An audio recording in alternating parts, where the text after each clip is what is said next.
जरा सोचो, अगर बीते हुए कल से कोई आदमी 21वीं सदी में आ जाए, हमारी मॉडर्न टेक्नोलॉजी को देखकर उसका क्या हाल होगा। कुछ ऐसा ही होता है लूसियस के साथ। लूसियस एक रोमन आर्किटेक्ट है जो काफी समय से कुछ नया नहीं बना पा रहा था और इसी वजह से पैसे की बहुत तंगी चल रही थी। उसके आइडियाज सबको बोरिंग और पुराने लगते थे। एक दिन लूसियस का दोस्त उसे अपने साथ एक पब्लिक बाथ हाउस में ले गया जहाँ अक्सर लोग शांति महसूस करते थे। लेकिन लूसियस सोच रहा था कि ये नंगे पुंगे मर्दों के बीच कौन सी शांति मिलेगी। परेशान होकर उसने पानी में डुबकी लगा दी। तभी उसने टब की दूसरी तरफ एक छोटा सा बवंडर बनते हुए देखा। जैसे ही वो उसकी तरफ बढ़ा, पानी के जोरदार बहाव ने उसे अपनी ओर खींच लिया। कुछ ही पलों में वो एक पानी की सुरंग में पहुंच गया जहां से सांस लेने में काफी दिक्कत हो रही थी। उसने जमीन तक पहुंचने की काफी कोशिश की और आखिरकार कामयाब हो गया। लेकिन बाहर निकलते ही उसके होश उड़ गए। वो एंशिएंट रोम में नहीं था बल्कि आज के जमाने के जापानीज बाथ हाउस में था। न जाने कैसे वो एंशिएंट रोम से 21वीं सदी के जापानीज बाथ हाउस में आ पहुंचा था, जहाँ कई बूढ़ों का मुंह उसे बिना कपड़ों के देखकर खुला का खुला रह गया। उसने ऐसे चपटे मुंह वाले लोग आज तक नहीं देखे थे। सदमे से बाहर आने पर उसने देखा कि वहाँ की दुनिया उसकी दुनिया से कहीं आगे थी। टोकरियाँ, पानी के नल और मसाजिंग डिवाइस देखकर तो उसकी आंखें फटी की फटी रह गई। वो गलती से औरतों के चेंजिंग रूम में भी घुस गया, जहाँ एक चिल्लाती हुई बुढ़िया ने उसके सर पे लोहे का डिब्बा दे मारा। बेशरम, माँ बहन नहीं है तेरे घर में? वहाँ एक मांगा आर्टिस्ट भी मौजूद थी जिसका नाम था मैमी। लूसियस की शक्ल सूरत से उसे एक नए कार्टून का आइडिया आया और वो उसका स्केच बनाने लगी। कुछ देर बाद लूसियस को होश आया और उसे फ्लेवर्ड दूध की एक बोतल दी गई। अबे इतना स्वाद कैसे है ये? क्या मिलाया इसमें? शिलाजीत। उसे इतना स्वाद लगा कि उसके दिमाग की बत्ती ही गुल हो गई और वो बेहोश होकर वापस अपने शहर रोम में पहुंच गया। लोगों ने उसे बताया कि वो टब में डूब गया था और कुछ मिनट पहले ही उन्होंने उसे बाहर निकाला है। पहले तो लूसियस को लगा कि चपटे मुंह के लोगों से उसकी मुलाकात महज एक सपना थी, लेकिन उसने देखा कि खाली दूध की बोतल अब भी उसकी साइड में पड़ी थी। इसके 2 महीने बाद लूसियस ने अपने नए आइडिया से बाथरूम को एकदम 21वीं सदी जैसा बना दिया। लोगों ने उसकी कला की जमकर तारीफ की और वो रातों रात माला माल हो गया। अब वहाँ भी लोग मसाज बूथ्स और ठंडे मीठे दूध के मजे लेने लगे थे। एक दिन टब में नहाते हुए एक बूढ़े आदमी ने कहा कि वो अपना एक पर्सनल बाथरूम बनवाना चाहता है। जैसे ही लूसियस उसे बनाने की तरकीब सोच रहा था, जोरदार पानी के बहाव से वो एक बार फिर 21वीं सदी में पहुंच गया। एक बूढ़े आदमी ने आकर लूसियस से उसे नहलाने को कहा। लूसियस कुछ समझ नहीं पाया लेकिन उसकी बात मान गया। उसने पानी के फव्वारे और शावर हैट जैसी कई नई चीजें देखी। इत्तेफाक से वो घर मैमी का ही था, जिसे एक बार फिर से लूसियस मिल गया। वो भागकर अपनी स्केचबुक लेने गई, लेकिन उसके वापस लौटने से पहले ही लूसियस गायब हो चुका था। उधर रोम पहुंचकर लूसियस ने उस बूढ़े आदमी के घर में बाथटब बनाकर मोटा पैसा छाप लिया। अब वो अपनी पत्नी को एक अच्छी जिंदगी दे सकता था, लेकिन वो संतुष्ट नहीं थी क्योंकि वो माँ बनना चाहती थी। लेकिन लूसियस हमेशा अपने काम में ही बिजी रहता। इसी बात पर उनकी जबरदस्त बहस छिड़ गई और वो गुस्से में उसे गालियां देती हुई वहाँ से चली गई। कुछ दिन बाद उसे रोम के राजा की तरफ से बुलावा आया। राजा ने उसके काम की बहुत तारीफ सुनी थी, तो उसने लूसियस को अपने लिए एक पर्सनल बाथरूम बनाने का ऑर्डर दिया। राजा ने शर्त रखी कि ये बाथरूम इतना अनोखा होना चाहिए जितनी अनोखी फिल्म्स की वीडियोस होती हैं, और जो लोग सब्सक्राइब न करें उनका गला काट दिया जाए। राजा ने उससे कहा कि वो बाथरूम इतना अनोखा होना चाहिए जो पूरी दुनिया में किसी ने ना देखा हो। लूसियस चुनौती स्वीकार करके शहर में आइडियाज ढूंढने निकल पड़ा, लेकिन उसके हाथ कुछ नहीं लगा। अब उसे शर्मिंदगी महसूस होने लगी थी कि उसके सारे आइडियाज महज 21वीं सदी की चीजों की सस्ती कॉपी हैं। अचानक उसका पैर एक नाली में गिरा और वो एक बार फिर से गायब हो गया। 21वीं सदी में मैमी की एक बाथरूम सप्लाई स्टोर में नौकरी लगी थी। एक दिन उससे गलती से पानी खुला रह गया और टब ऊपर तक भर गया। अचानक लूसियस टब के अंदर से बाहर निकला और तेजी से सांसें भरने लगा। कुछ देर बाद उसने महसूस किया कि उस टब में अपने आप बुलबुले बन रहे थे।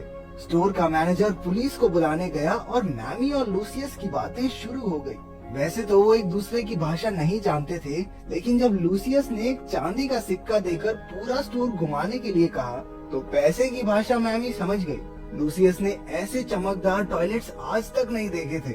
उसने सोचा कि प्रिंटेड टॉयलेट पेपर पर जरूर इन चपटे मुंह वाले लोगों की सफलता का राज लिखा होगा, लेकिन उसे सबसे ज्यादा कुछ पसंद आया तो वो था जेट स्प्रे।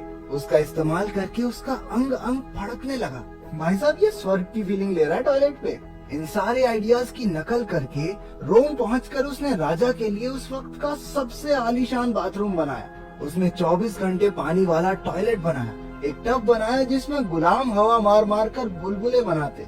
सजावट के तौर पर एक चमकदार फिश बाउल रखा और वहाँ मन को शांत करने के लिए खुशबूदार मोमबत्तियां भी लगाई। राजा ने खुश होकर उसे इनाम में एक बेशकीमती हार दिया। लूसियस भागकर अपने घर पहुंचा, जहां उसने देखा कि उसकी पत्नी का तो उसी के दोस्त के साथ टांका भिड़ा हुआ है। उधर 21वीं सदी में मैमी रोम का इतिहास पढ़ने लगी। वो जानना चाहती थी कि क्या लूसियस सच में बीते हुए कल से आया है। उसने देखा कि लूसियस का दिया हुआ सिक्का 2000 साल पुराना था। उधर रोम में लूसियस मारा मारा फिर रहा था क्योंकि उसकी पत्नी उसके दोस्त के साथ भाग गई थी। एक दिन उसे राजमहल से बुलावा आया। कुछ महीने पहले राजा के बेटे की मौत हो गई थी और अब उसे लगता था कि उसके बेटे ने एक मगरमच्छ के रूप में पुनर्जन्म लिया है। वो चाहता था कि लूसियस एक ऐसी जगह डिजाइन करे जहाँ पर एक मगरमच्छ को बिना किसी परेशानी के पाला जा सके। इस बार लूसियस पर भी बड़ी मुसीबत आ पड़ी थी, क्योंकि अगर वो मगरमच्छ मर गया तो राजा उसे भी छोड़ेगा तो नहीं। इसलिए वो पानी चेक करने के बहाने राजा के बाथटब में पहुंचा और एक बार फिर से पानी उसे 21वीं सदी में ले गया। जब वो बाहर निकला तो वो एक मगरमच्छ के साथ पिंजरे में कैद था।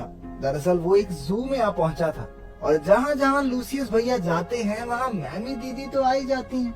वो वहाँ डेट पर आई थी एक ऐसे लड़के के साथ जो उसे बिल्कुल पसंद नहीं था। जैसे ही उसने लूसियस को देखा वो भागकर उसके पास गई और उसे पिंजरे से बाहर निकाला। उसने लूसियस को पूरा जू घुमाया। लूसियस ने मगरमच्छों की देखभाल और उनके वातावरण के बारे में पूरी जानकारी इकट्ठा कर ली। मैमी ने उससे तीर भी चलवा कर देखे कि पता तो चले ये सच में रोम से है भी या नहीं। उसने आसानी से सारे निशाने एकदम सही लगाए। कुछ देर बाद वो गर्म पानी के तालाब में बैठा था जब तेज बहाव से वो वापस रोम पहुंच गया। कुछ ही महीनों में उसने राजा के मगरमच्छ बेटे को रखने के लिए जगह तैयार कर ली। राजा भी अब लूसियस को अपने परिवार का हिस्सा ही मानता था।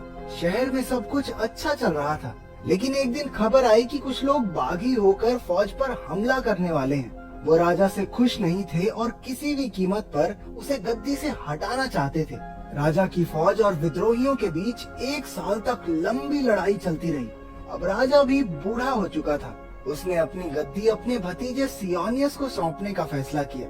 राजा बनने के बाद सियोनियस एक बड़ा सा बाथ हाउस बनाकर लोगों का दिल जीतना चाहता था। सियोनियस के काम के लिए राजा ने लूसियस को ऑर्डर दिया, लेकिन लूसियस को वो कुछ खास पसंद नहीं था। वो घमंडी और गरीबों को लूटने वाला इंसान था। लूसियस जानता था कि उसके राजा बनते ही रोमन साम्राज्य का बर्बाद होना तो तय है। आखिरकार उसने सियोनियस के लिए काम करने से साफ मना कर दिया। सियोनियस ने उसे फांसी की धमकी दी, लेकिन लूसियस टस से मस नहीं हुआ। लूसियस एक दूसरे आर्किटेक्ट के पास अपना काम लेकर गया, लेकिन उसकी प्रसिद्धि की वजह से बाकी सबका काम ठप पड़ा था, जिससे उन दोनों में हाथापाई शुरू हो गई। उस आदमी ने लूसियस को एक कुएं में धक्का दे दिया। जब उसने आंखें खोलकर देखा तो वो एक बार फिर से जापानी लोगों के बीच पहुंच चुका था। उसे चोटें आई थी और वो सब उसकी मरहम पट्टी कर रहे थे। वो उसे गर्म पानी के एक तालाब में ले आए जहाँ वो जल्दी ठीक हो जाएगा। तब उसे पता चला कि गर्म पानी के तालाब में रहने से घाव जल्दी भरते हैं। दर्द को कम करने के लिए उन्होंने उसे देसी ठर्रा भी पिला दिया। थोड़ी देर बाद मैमी वहाँ आ गई।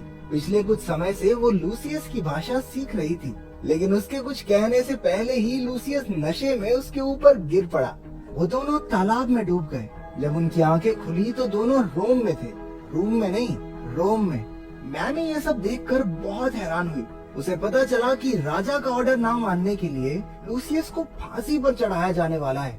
मैमी ने लूसियस को समझाने की बहुत कोशिश की, लेकिन वो नहीं माना और अपना सामान बांधकर वहाँ से निकल गया। उधर 21वीं सदी में कुछ बूढ़े लोग मैमी को ढूंढते हुए तालाब तक पहुँचे और उसमें गिर पड़े। लूसियस की ही तरह वो भी एक बवंडर में गुम होकर रोम पहुँच गए। उधर लूसियस को चलते चलते एक पहाड़ के पास गर्म पानी का एक तालाब मिल गया। उसे याद आया कि कैसे उन चपटे मुंह वाले लोगों ने उसे ठीक किया था और गर्म पानी से वो राजा के सैनिकों के घाव भर सकता है। वो मैमी से सलाह करके राजा को अपना आइडिया बताने पहुंच गया। लूसियस ने कहा कि ये आइडिया उसे एंटोनियस ने दिया है। एंटोनियस भी गद्दी का दावेदार था और सियोनियस से कहीं ज्यादा काबिल भी, इसलिए लूसियस चाहता था कि वो राजा की नजरों में सियोनियस से ऊपर आ जाए। राजा की मंजूरी लेकर लूसियस मैमी और 21वीं सदी से आए उन बूढ़ों के साथ काम पर लग गया। कुछ ही घंटों में उन्होंने पहली झोपड़ी तैयार कर ली। धीरे धीरे तालाब के आसपास काफी घर बन गए जहां घायल सैनिक आकर अपनी थकान मिटाते थे। वो बूढ़े लोग घायल सैनिकों को 21वीं सदी की मॉडर्न मेडिसिन से जल्दी ठीक भी कर देते। कुछ महीनों बाद राजा के सैनिकों ने विद्रोहियों के खिलाफ जंग जीत ली। चारों ओर नाच गाना होने लगा। इधर लूसियस और मैमी में प्यार भरी बातें हो रही थी। इतना वक्त साथ रहने के बाद वो दोनों अब एक दूसरे को चाहने लगे थे। लूसियस की खुशी का ठिकाना नहीं था। उसने जिंदगी में आज तक इतना अच्छा महसूस नहीं किया था। लेकिन तभी अचानक सारे बूढ़े लोग गायब होने लगे। मैमी भी धीरे धीरे गायब हो रही थी, लेकिन उसके जाने से पहले लूसियस ने कहा कि वो फिर से जरूर मिलेंगे। इसके बाद राजा ने एंटोनियस को गद्दी सौंप दी और लूसियस को भी उसकी बहादुरी के लिए सम्मानित किया। उसके बिना वो जंग कभी नहीं जीत पाते। उधर 21वीं सदी में मैमी की नई जिंदगी शुरू हो गई थी। एक दिन वो सड़क से जा रही थी तो उसे तालाब से लूसियस बाहर आता दिखाई दिया। वो दोनों फिर से एक बार मिल गए। लूसियस ने मैमी से दोबारा मिलने का अपना वादा पूरा किया।